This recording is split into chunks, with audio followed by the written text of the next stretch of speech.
Hello, this is Freethought Forum, a program by the Atheist Society of Knoxville and the Rationalists of East Tennessee. My name is Larry Rhodes. And I'm Faithless Forrest, and we want you to know that if you don't believe in God, you're not alone. Right here in East Tennessee, you can find free-thinking atheists and agnostics. This is a show for them and people curious about living a life free of supernatural beliefs. This is a call-in show, and you're invited to call in anytime at the number at the bottom of the screen.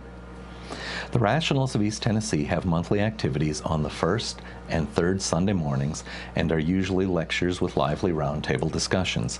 The second Sunday of each month is Book Club. The fourth Sunday is the Reflections Gathering, which is a potluck afternoon get-together usually at a member's home.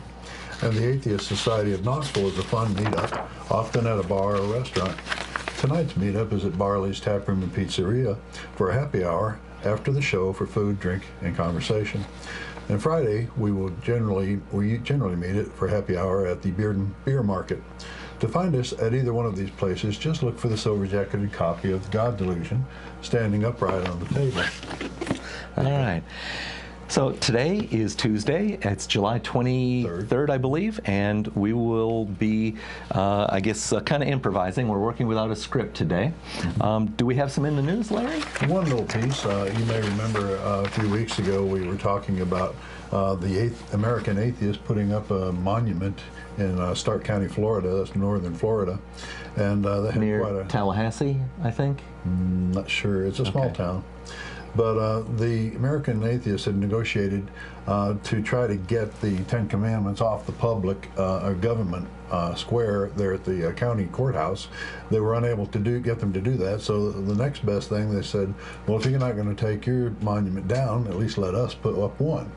And they did arrange to do that, and there's the monument. It's a kind of a bench.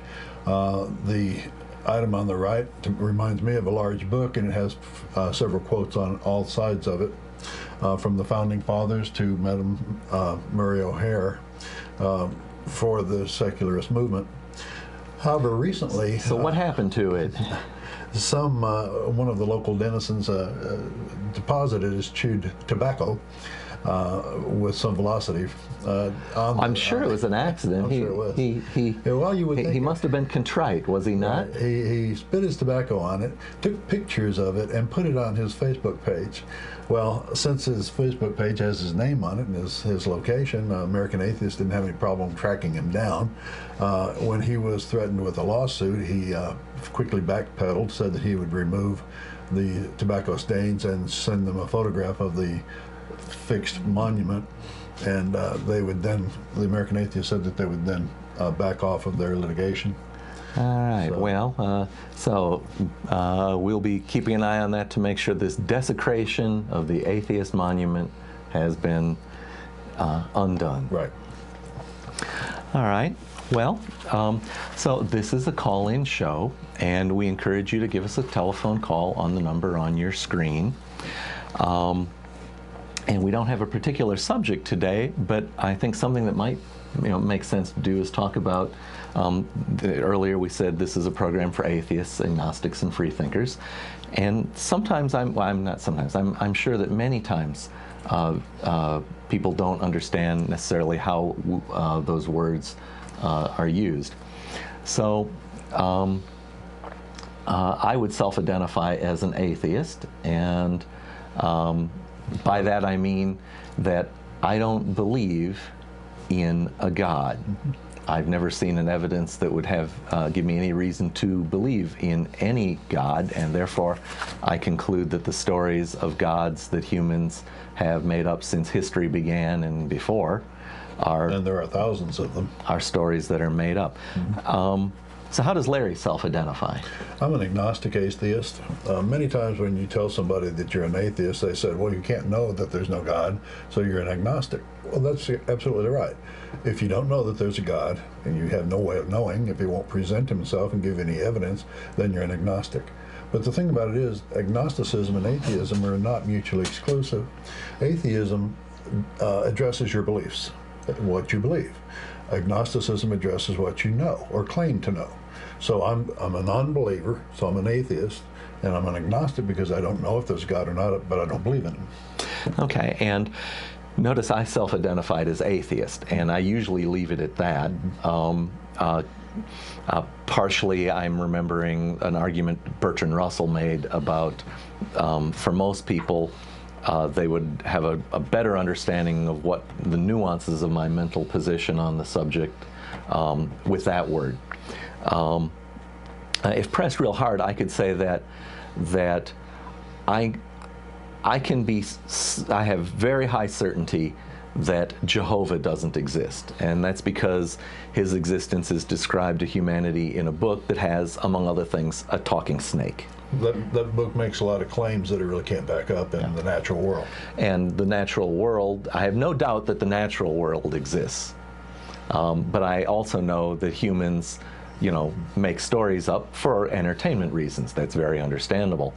And it's not merely the talking snake. I like to say that for a sensational value. But what we do know about the world is that the Earth is on the order of 4 billion years old, and the sun is a little older. And that right there contradicts the Judeo-Christian creation myth. Recently I was reading on Wikipedia about some of the Aztec gods, whose name, of course, I can't remember, and they're really hard to figure out the pronunciation. Mm-hmm. But the Aztec sun god is actually, that they worshipped, it was actually the fifth, which is a kind of an interesting thing, that they would talk about there being multiple sun gods, and there's a kind of a funny irony that that's slightly more reconcilable with science than the Jehovah story, because the atoms in our bodies, many of them have been processed by going through previous suns. And so we could make the plausibility argument that the religion of the ancient Aztecs is more compatible with science than the Jehovah story. Right. Now let's get back to the sun god too. If I came up on an island and they said that they worship the sun and the sun is their god, I'd say, well, I'm not an atheist where that claim is concerned, because I can plainly see the sun. I know that you believe but I don't believe it has the powers they may say that it does.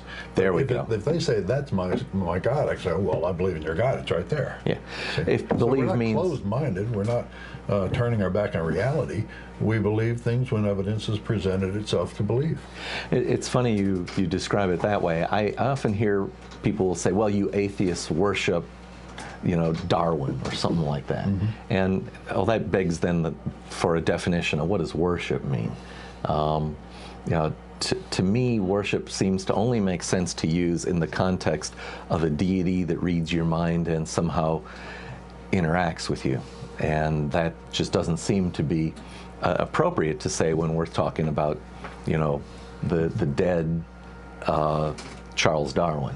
Mm-hmm. All right.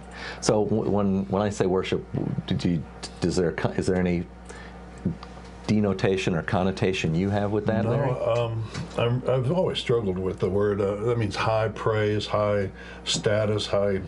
You could worship a president, I guess, if you wanted to. You could worship your next door neighbor if you wanted to. But to me, I don't know anybody who does that. I mean, to me, worship is pretty much a word I reserve for religions, because they obviously all even say and claim that they worship their God, mm-hmm. Or at least the God that they conceptualize. So it makes me wonder, for those who worship Jehovah or whatever, what they think Jehovah gets out of that. There's a kind of argument that Ingersoll makes about, if a God is somehow. We got a call? We got a call. All right. Thank you for calling. May we have a name or a nickname? Yeah, this is Alan. Hello, Alan. Hello, Alan. Welcome to the show. Thank you for calling. Do you have a question or a comment for us? Yes, I'm curious about what their views about homosexuality are. Whose views? Well, just the runners, or the hosts? You mean the hosts here on the program, us? Yeah, the hosts. Yeah. Okay, great. Please listen to your telephone and not the TV, because there's a delay on the television.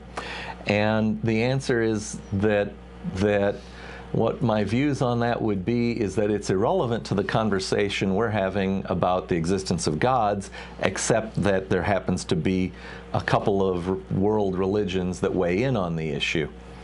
Well, let me just say that, yeah, atheism is the answer to one question: do you believe in God? The answer is yes or no. It doesn't say anything positive. It doesn't make any positive claims about anything else. And we're as diverse a community as just about any community out there. We have some people that believe in equal rights for homosexuals and others that don't, I'm sure. It's not really pertinent to the subject at hand. Did we answer your question, Alan?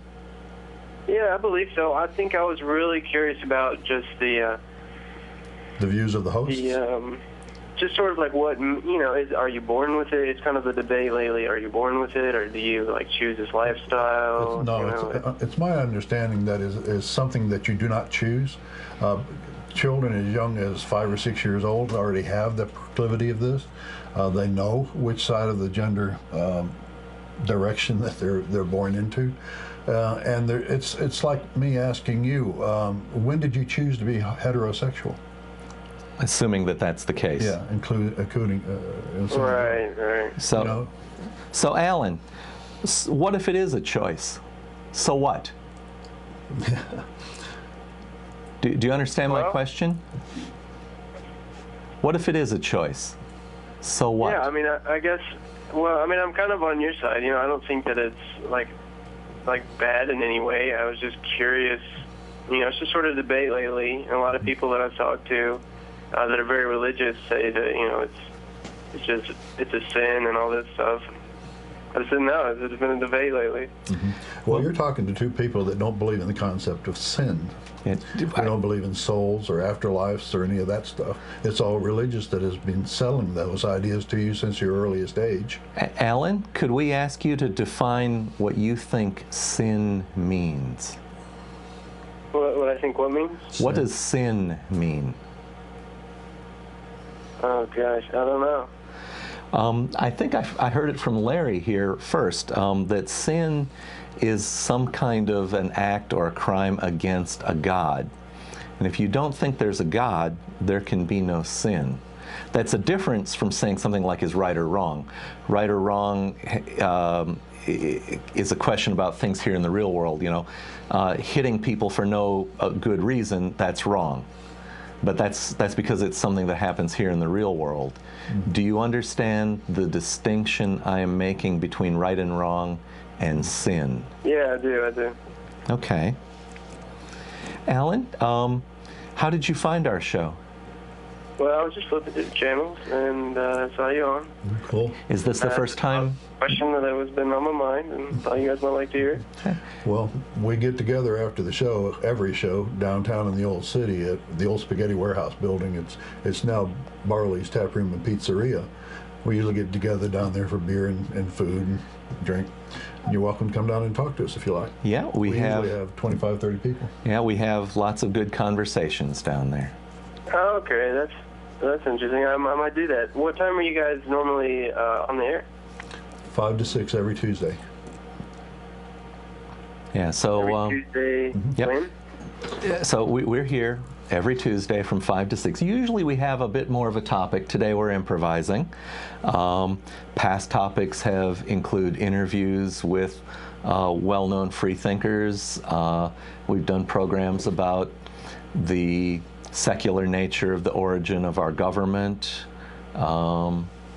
What are some other extreme examples? A little bit on cosmology. Pastafarian show. Oh yeah, we evolution, church and state separation, the Pascal's wager. Yeah. Are you familiar with Pascal's wager?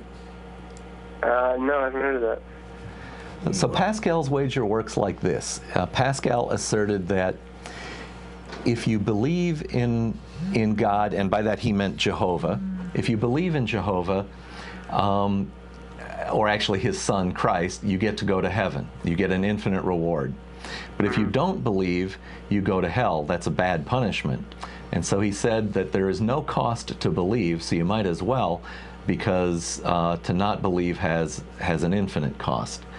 And so it was an argument he made well, so have I stated the argument correctly, Larry? Yeah, he said that if you look at the negatives of both sides, if you're a believer and you believe in God and there's not a God, nothing happens to you.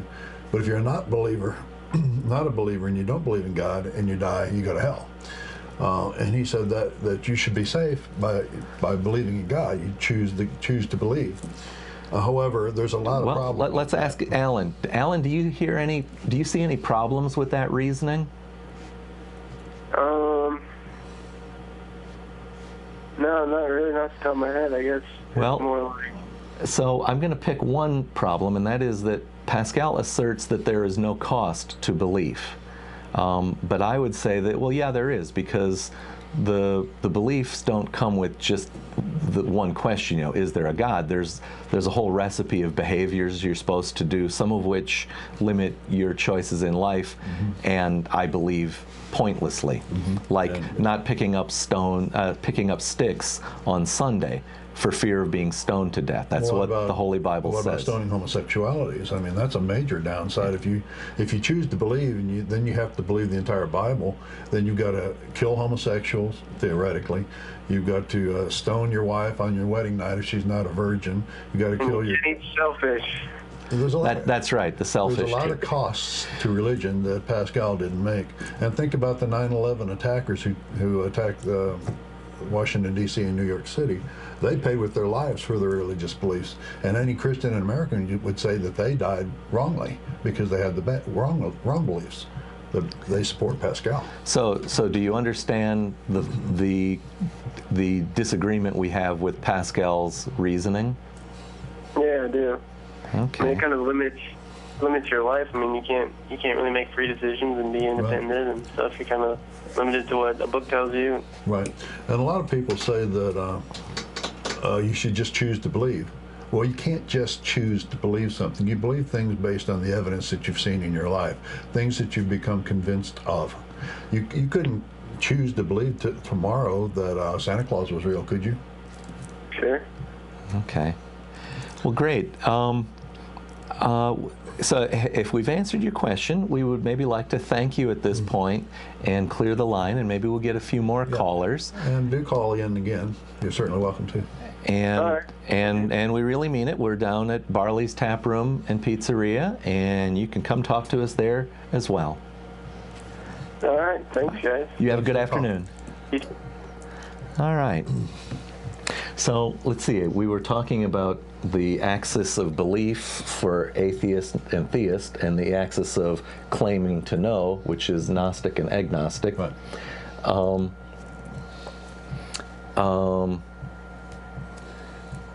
And there was a point I was going to make. I've lost it. I don't know. One thing about it is that atheism does not make any claims. It's the only claim it makes, if it makes any, is the claim that the person who's making the statement that he's an atheist is saying that he doesn't believe, and that's not a claim. It doesn't say God does not exist, even though some strong atheists may go that far. But even then, when they do, they say that which is purported to be or claim to exist without evidence can just as easily be denied without evidence. I remembered the point I was going to make. Okay. And it works like this. I would usually call myself a strong atheist, and if someone says, well, you don't know how the universe was created, and therefore I call that God. In fact, I think the caller last week said, I call that God. I wasn't on the air, so I didn't get a chance to say, but that God is not necessarily Jehovah. And the reason I come back to Jehovah all the time is that the followers of Jehovah are trying to write rules for the rest of us. And enforce them with the power of government. Yeah. I can, and this is a conversation that some of us have had down in Barley's, and that is, if there is a God, what we can know about the universe gives us a little bit of a clue about what that God might be. And I call him the super accountant. This accountant is someone who keeps track of electric charge, and for every positive there's always a negative made, so that it always adds up to zero. And that if you have an isolated region of of stuff, and if you measure the energy in that, no matter how it changes internally, that amount of energy remains the same. So the God is kind of a super accountant, but it's inappropriate to call that God, because God carries with it a connotation of interacting with humans and perhaps caring about humans and having something we would think of as consciousness and intention.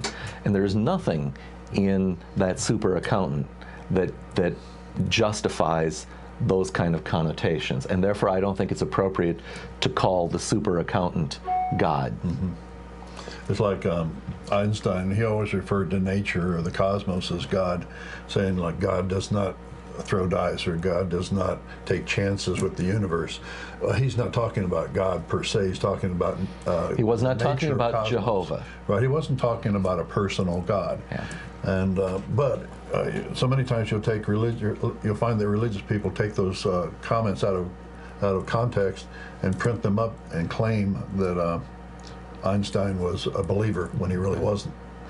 I believe actually as a young man, like in his teens, he was a strong believer, and as is sometimes interesting case that strong believers want to learn about the universe. I know Isaac Newton was this way. He wanted to learn about the handiwork of the Creator. And then as they learned more about the universe, they realized this is incompatible with what's in the holy books. And when faced with the choice of this is the universe out here and this is what the holy book said, they say the holy book is obviously just stories that ancient people made up to entertain one another or perhaps to manipulate power over one another. So I'm sure our viewers are wondering about the pink unicorn. What pink unicorn? Just prove that there's a pink unicorn in here. This is the famous invisible pink unicorn. Of course, it's visible, but this particular one has manifested itself, and that's all we as atheists are asking, is that maybe for God or Jesus or a spirit or demon or something that the Christians and all believers of all religions pretty much claim exists, when they just assert their existence without proving them or giving any evidence that they are real. The first time I ever heard of the immaterial pink unicorn, sometimes she's referred to as the invisible pink unicorn, was when reading about Camp Quest in the Smoky Mountains.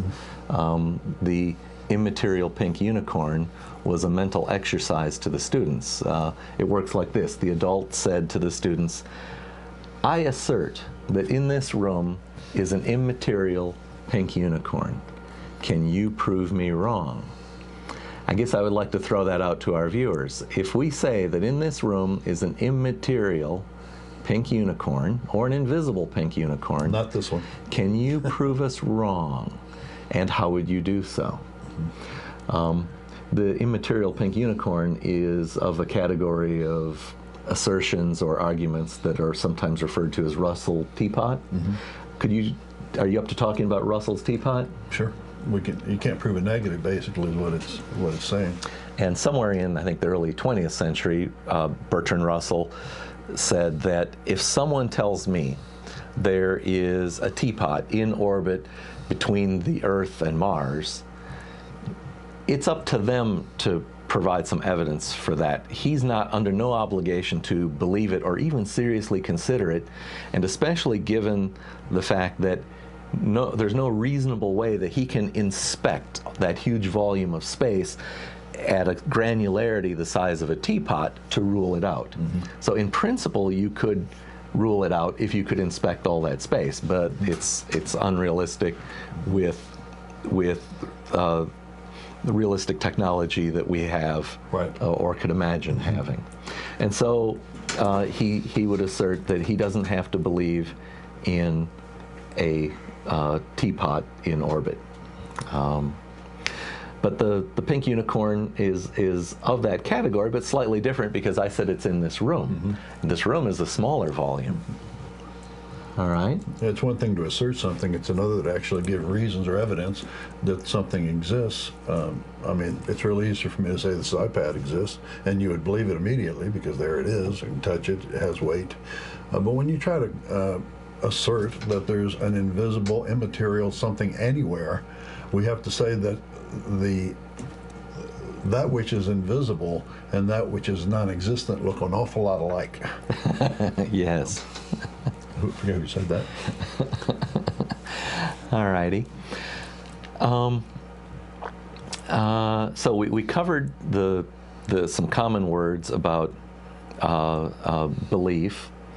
I think another thing that I often want to emphasize is that when people talk about God, I always want to say, let's give a name to that, because are we talking about a unicorn deity?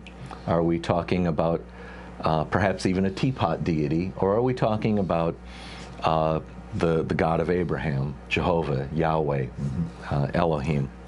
And it seems to me we always make a mistake if we just say God without being clear which one we might mean. Now, living here in the United States, most people, when they say God, they think it's the God of Abraham. And I think it's actually a mistake on atheist parts, not always on the part of atheists, whenever they let that go without challenge, because we're almost conceding, well, it's the only one worth considering. No, it's just it's the one in the society, it's most prevalent in the society of which we live. We all have a background, pretty much. Most of us atheists have grown up through religion. We have the basics of the religious beliefs, and that's the one that we're most comfortable talking about, I guess. We have a caller. Welcome to Freethought Forum. If you'll pay strict attention to the telephone and not the TV, because there's a 7 or 8 second delay, we'll do a lot better, be a lot less confused. May we have a name or a nickname? Yeah, it's your friend Jeffrey from Southern Ontario. Jeffrey, how are you? Jeffrey. I'm fine. Did you know that God is not real? I've always wanted to point out to people, especially Christians, that the name Jesus Christ is not a name. It's a rank, it's a title. Okay. And we're having a hard time hearing you. Hebrews, like modern Jews, do not use the name of God. They say God, but not Yahweh. Yeah, and these ancients, and there were so many mystical cults at the time, they simply used a title, the rank of God's Savior. Sure, Jeffrey, please speak up. We're having a hard time hearing you on this end. Yeah, apparently there's... I'm sorry, because it's rare for people to tell me it's a hard time to hear me. Yeah. Well, it's probably all of the signal that the NSA has sucked out of the phone line since you're coming across the national borders. But I should apologize. And sorry, NSA. Yeah. I don't mean to be interfering. I'm not doing anything bad to the U.S. government. Okay, that's better.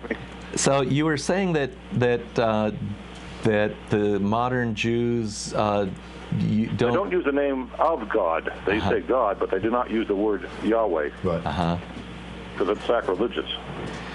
Yeah. And the Jews of the first century would have had the same opinion. They don't use the word, the name of God's Savior Anointed. They would simply call him God's Savior Anointed, which is Jesu Christo, Jesus Christus, or Joshua Messiah. Yeah. Well, but somehow it gets up to the modern age as a real person with a real name.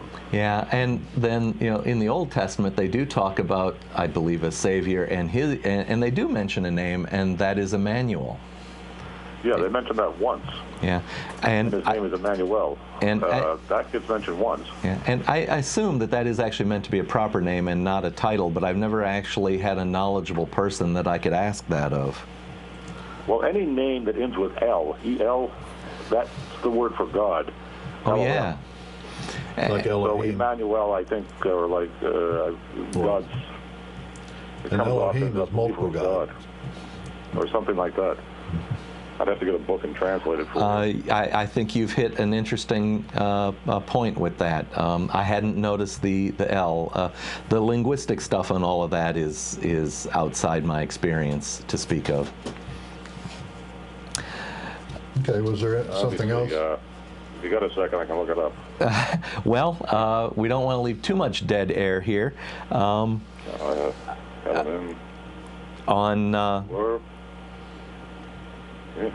got it. Emmanuel, God is among us. God is among us. Okay. Emmanuel means God is among us. So if that kind of fits in with God's anointed Savior, because God is among us. Mm-hmm. It's funny that nobody actually called him that when he was born. Not a proper name, just something, entity, the Son of God will be among us. Yeah.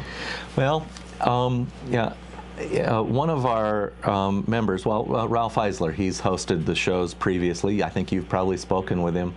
He prepared a marvelous program for the Rationalists of East Tennessee where he talked about the redaction and editing of the Jewish Bible. I think he said a lot of it was happening around 600 BC, and in that during the Babylonian captivity, and immediately after, I think, as they were trying to kind of reestablish themselves and then make some kind of theological sense about what had happened to them, how they had come into captivity. In other words, they had to somehow, and they would use them like names. They often were almost like a short sentence. That's maybe a kind of a common thing from 2,000 years ago, that with the passage of time, it seems alien to us. That actually makes sense for the people, the scholars writing it.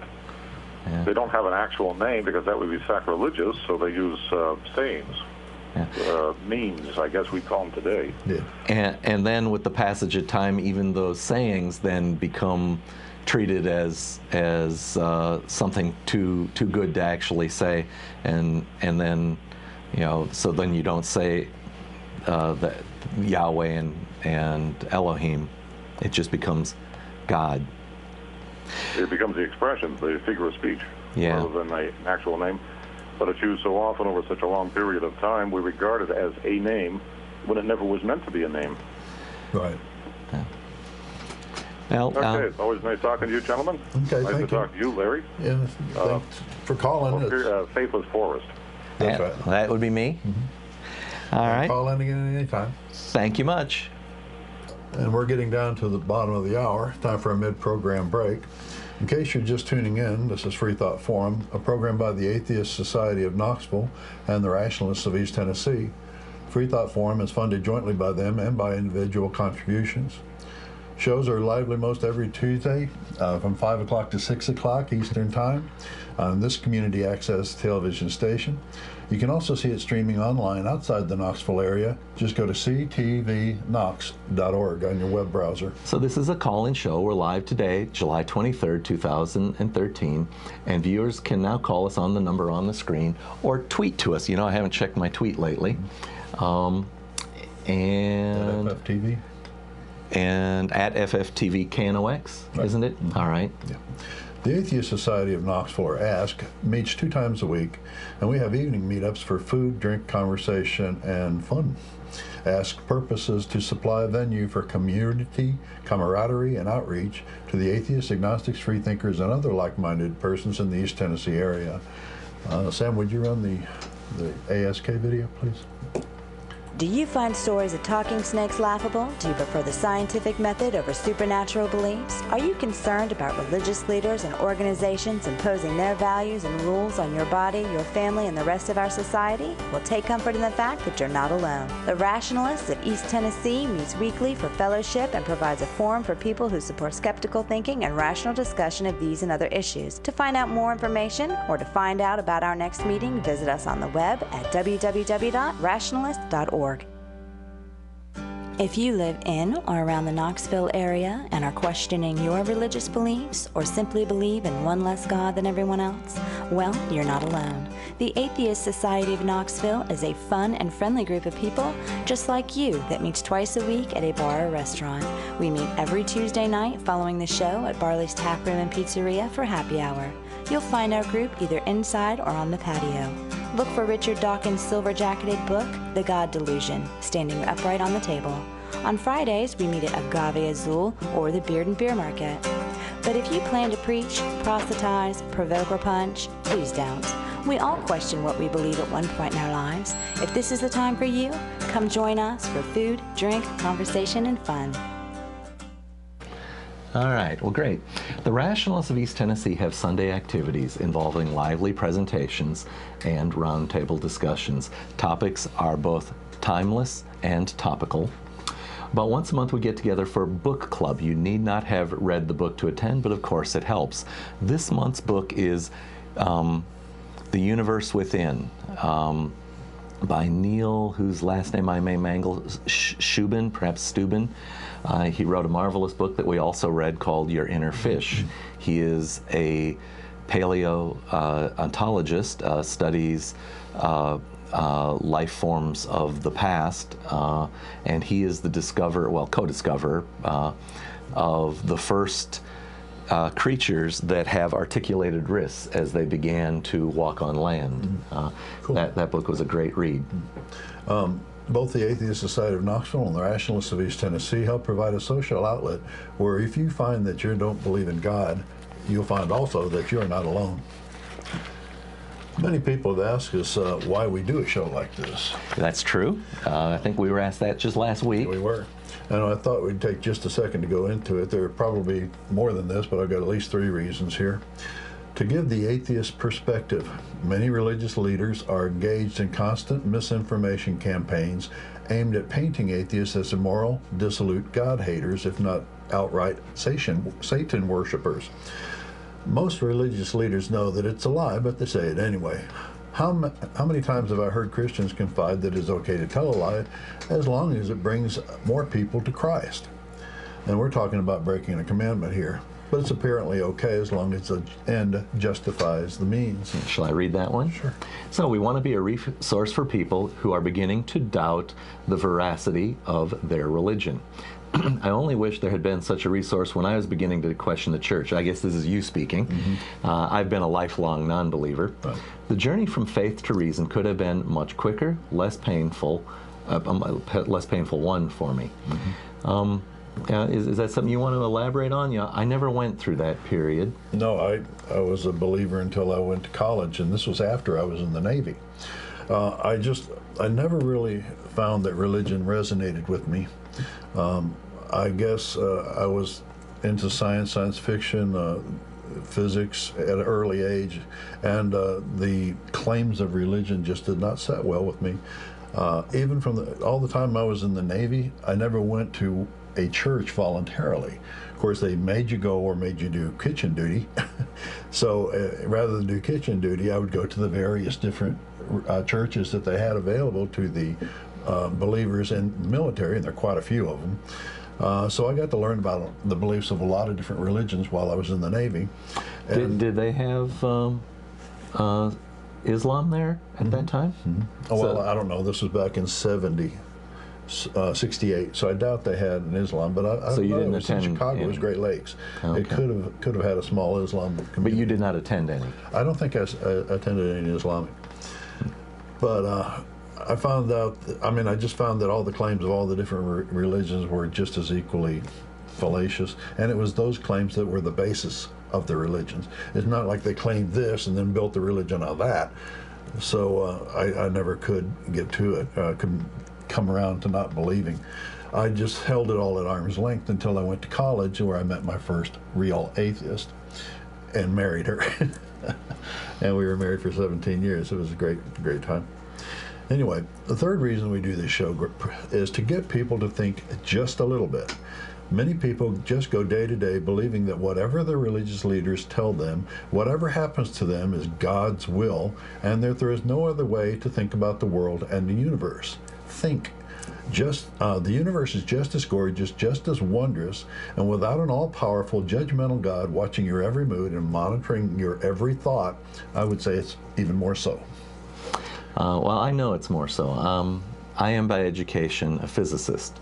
I often challenge people and I say, what does that mean? And it stems from the word physical, like the physical universe. And in the course of getting a bachelor's degree in physics, I learned far more about how the universe worked than I think most people will ever appreciate in their life. And so when I look at the world around me, it looks very, very different, I think. It is Neil Tyson who said that when you're scientifically literate, the world looks very different. And I know exactly what he means by that. And it's not something that comes easily. It comes with as you learn certain things, it undermines perhaps assumptions you had that you got as a child just about how the world works. Like if I clip my fingernails, do my fingernails grow faster? Maybe that's a bad example because that's a biological thing. But I think it turns out that that doesn't really the case. It may seem like it does. If you flip a coin and it were to come up heads 2 times in a row, the next time you flip it, it's just as likely to be heads as it is to be tails. Time. Yeah. And knowing that, the universe doesn't have, so to speak, a memory on that, and that it doesn't try to equalize out something that to us looks like there's a strong trend here, does change your perspective. Yeah, that's something your accountant God isn't taking care of, is he? I would say you just got to run it enough, and you'll find out that it works out. Yeah. You do it 1 billion times, you're going to have good statistics. Like I said, you do it 2 times in a row. Or even 50. If you just do 2 times in a row, you've got a 50-50 chance that you'll get 2 the same. That's why I say it that way. Yeah. Well, what do you say to people who say that God either exists or he doesn't exist? It's 50-50. Well, I think there's a lot more ways for him to not exist. He could not exist as Jehovah. He could not exist as Osiris. He could not exist as Shamash. He could, or she could not exist as Isis. And she could not exist as the flying immaterial pink unicorn. Right. And the way I like to put it is, okay, if you buy a lottery ticket, you're either going to win or you're going to lose. You're going to say the odds are the same, 50-50. I'll be buying one every day. Yeah. Oh, yeah. Boy, if it was. That's what it is, because when you posit something that the very attributes of the being themselves are in contradiction, like God is everywhere, knows everything, he's omnibenevolent, benevolent, all powerful. Then, like Epicurus said, why is there evil in the world if he's all powerful and loves us better than any parent ever loved a child? But he would prevent harm from happening to us, especially from evil people. But that's not the case. Also, if God knows everything, he knows what decisions you're going to make all through your life, then you don't have any choice in life. You don't have free will, because those decisions have already been made. He knows them. You can't make any other decisions. Yeah. Those entities have contradictory descriptors, and that in itself contradicts their existence.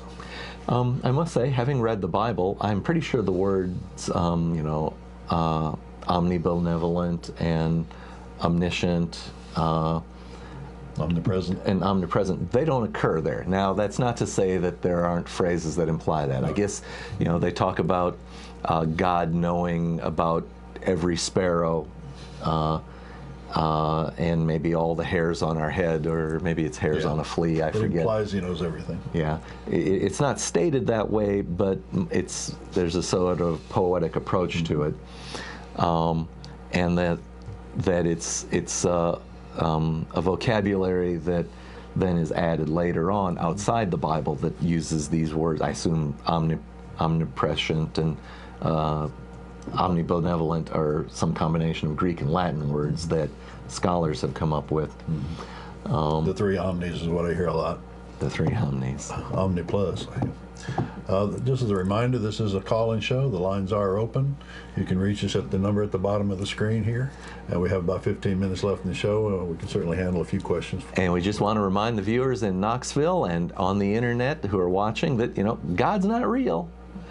There's better explanation for it all. I guess, whoops, are we having a call? All right. Okay, cool. Well, thank you for calling Freethought TV. Can you give us a name or a nickname, please? Yes, I don't really want to talk on the air, but I just found your show. Okay. I am basically an atheist. I'm 63 years old, and I'm very interested in finding a group that thinks pretty much like I do. Okay, if you're in the Knoxville area? Okay. Yes, I am. We get together right after the show every week down at Barley's Tap Room and Pizzeria. Yeah, and so let's explain. You are on the air right now, so don't out yourself. Don't say your real name if you're concerned. Well, I don't mind that. I'm not at all bashful about me and the way I think. Okay. But to be honest with you, I just wanted to get a contact. I've always glanced through the phone book periodically to see if I could find an atheist organization anywhere in the area, and never could find one. Yeah. Well, I don't have internet. But I've got that down. Barley's Tap Room and Pizzeria is on Jackson Avenue. Right. And you meet after the show every Tuesday. Every Tuesday. That's right. You'll look for this book. We typically have one sitting up on the table. That's how you find us. We'll be the biggest group there. Yeah, we're often 20, 30 people.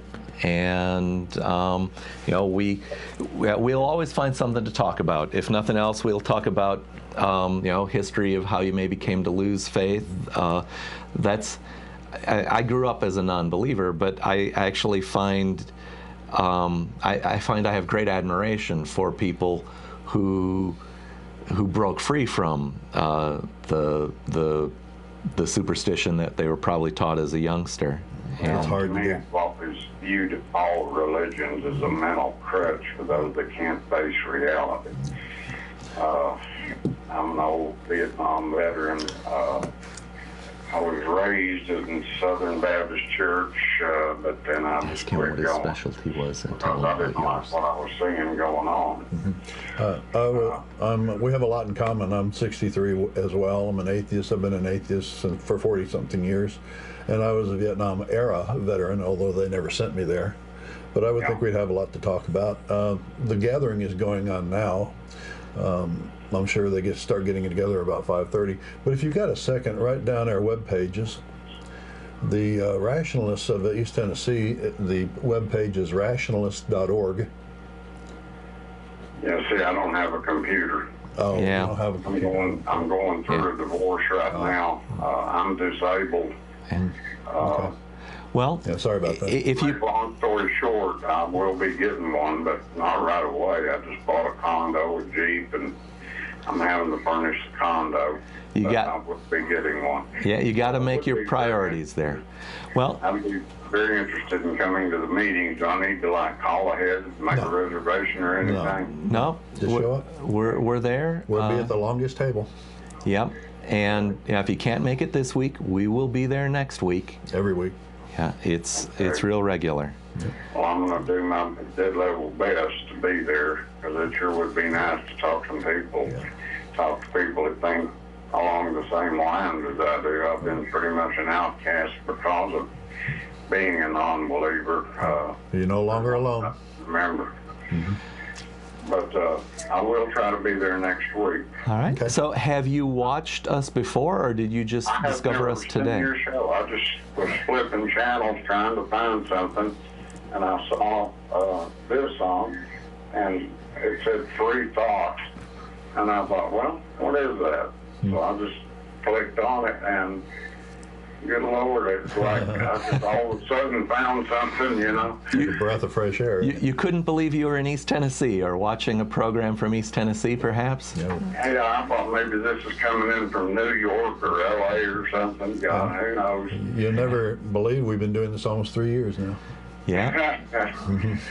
Well, I'll tell you what, it's been a pleasure talking to you gentlemen, and I sure will try to be there next week. Okay. If you don't mind me asking, is there parking close by, because I'm not real mobile? If you have a handicap sticker, there are a couple of spots right there in the Barley's parking lot.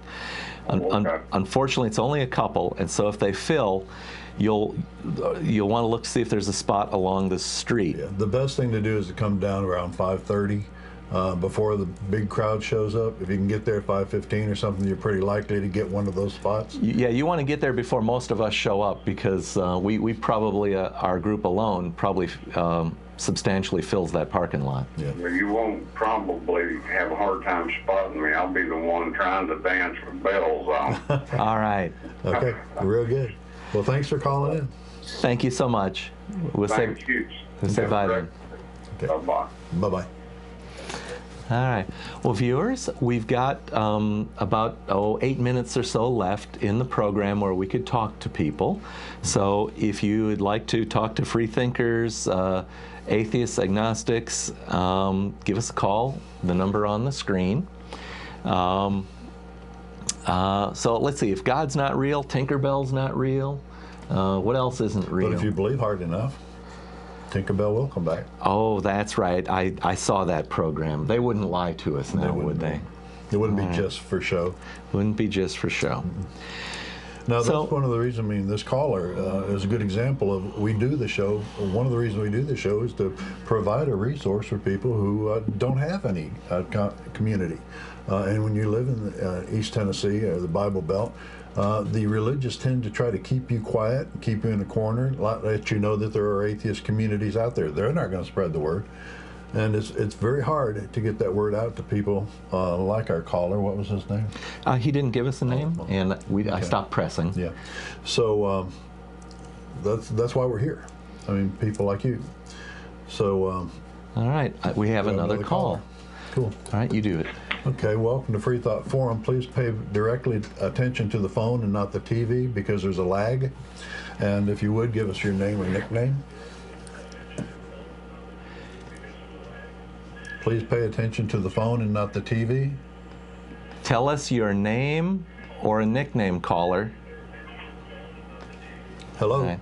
I'd just like to, Okay. I would like so much to know who in the world sponsors your program. Well, we've mentioned that a few times. Please turn off your television. If you listen to the television, we are not able to have a real-time conversation. Oh, well. Okay. Well, This show is sponsored by the Atheist Society of Knoxville and the Rationalists of East Tennessee and individual viewers. yeah. The rationalists are something more than 50, but I think we're less than 100 people now. We have a small membership fee, nothing like a church. The Atheist Society of Knoxville Well, currently is. we have, on the book, we have 425 members. I think we have about 50 active members. We have some members that are out of state, some that are out of country. But they're all on the mailing list, and we all get in on the back and forth of our Freethought page.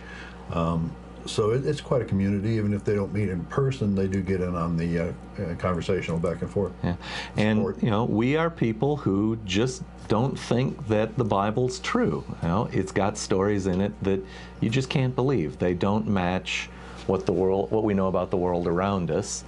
And we are a growing segment of the population. I think 10 years ago I was hearing numbers on the order of, depending upon how the question is asked, anywhere from 2 to 15%.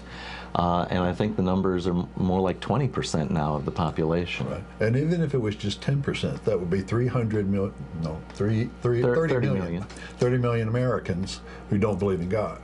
Yeah. And that's more than the combined Jewish population and the black population. 30 million Americans. And because it includes many of the Jewish and the black community. But my point is that those are two very powerful organizations in American politics, and we've got to make sure that the political representatives realize that there's such an untapped force out there as the secular community. Yeah. There's another thing that people who upon leaving religion often find kind of exciting, and that is to learn more about the real world through science. I heard Julia Sweeney speak especially about that. She'd gone to college and had become an accountant, and was actually working in Hollywood as an accountant before then working in Hollywood as an entertainer. But she explained in her story about her loss of faith that she kind of regrets not having pursued a career in science when she was younger, and frankly when it's a little easier to learn. And I found, as someone who went to college to learn about the sciences, I found her sentiment to be almost heartbreaking to think that, there could have been another scientist, or, as I say, the world looks so different when you understand it more deeply. That said, I've heard her speak, I think, material from her show, Letting Go of God. Letting Go of God. Which is excellent if you have a chance to listen to that or see the show. She's obviously become a very well-read, non-scientist. She talks about things with a pretty deep knowledge, but that's something that takes more effort in your latter years. Mm-hmm. All right. Did you have a few more points? We've only got a couple minutes. We've got about 3.5 minutes. If anybody has a quick point that you'd like to make by calling in. If you call right now, we might have a chance to take you. So the number's on the screen. Call fast. Be prepared to speak to us quickly. Mm-hmm. I'd like to make a comment about faith, I guess, until the phone rings. Many times when I ask people about their religious faith, they say, everybody's got faith in something. You have faith that there's no God. And I have to say that if you insist that everyone has faith in something, then I do admit that my faith lies in human ability to deal with the real world using human reason and compassion. I have faith that we're not born as flawed sinners, that we're born whole with brains capable of dealing with life's challenges unassisted by mythology and supernatural belief systems. So it's funny that you use faith that way. I guess I try to avoid using that word except to talk about I'm just answering when they won't let me off the hook and they say you got to have faith in something. Yeah. And to me, the Bible says faith is something like the belief in that for the evidence of that which is not seen. And I think I've mangled that, and that is an unjustified conclusion in that case. Mm-hmm. I must admit, in casual conversation, I use the word believe a lot, but I mean by that I have come to a conclusion, and always based on evidence. Mm-hmm. Well, using that logic, that faith is evidence of things not seen, or believing in things not seen, then you can fill in the blank with anything you don't see. Anything, literally, teapots orbiting the sun, monsters, pink unicorns, and flying spaghetti monsters, and furry men. What is it? Yetis, those abominable snow monsters. Anything you can think of, as long as it doesn't exist and you don't see it, you could use that logic to believe in it. It's just we don't think that's a good idea, basically. Yeah. The time to believe something is when the evidence presents itself. I guess we've got a minute or so before we need to start wrapping up, and would like to suggest that viewers visit our websites. There's it's the Rationalist with an S .org. And what is the ASK website? KnoxvilleAtheist.org. All right. And you have a website as well, Digital Freethought? DigitalFreethought.com, yes. And you can look up my YouTube videos by looking up my name, Larry Rhodes, or Doubter 5. All right. But it's time to start wrapping things up. Okie dokie. Perhaps you can start it. I may be falling behind on the scripts here. Okay, get out your pen and paper. This has been Freethought Forum, a program by the Atheist Society of Knoxville and the Rationalists of East Tennessee. And today's we didn't have a telephone guest, but we had a lot of telephone calls, which is good. You Please give us feedback. Mm-hmm. You can leave us voicemail at 865-272-9060.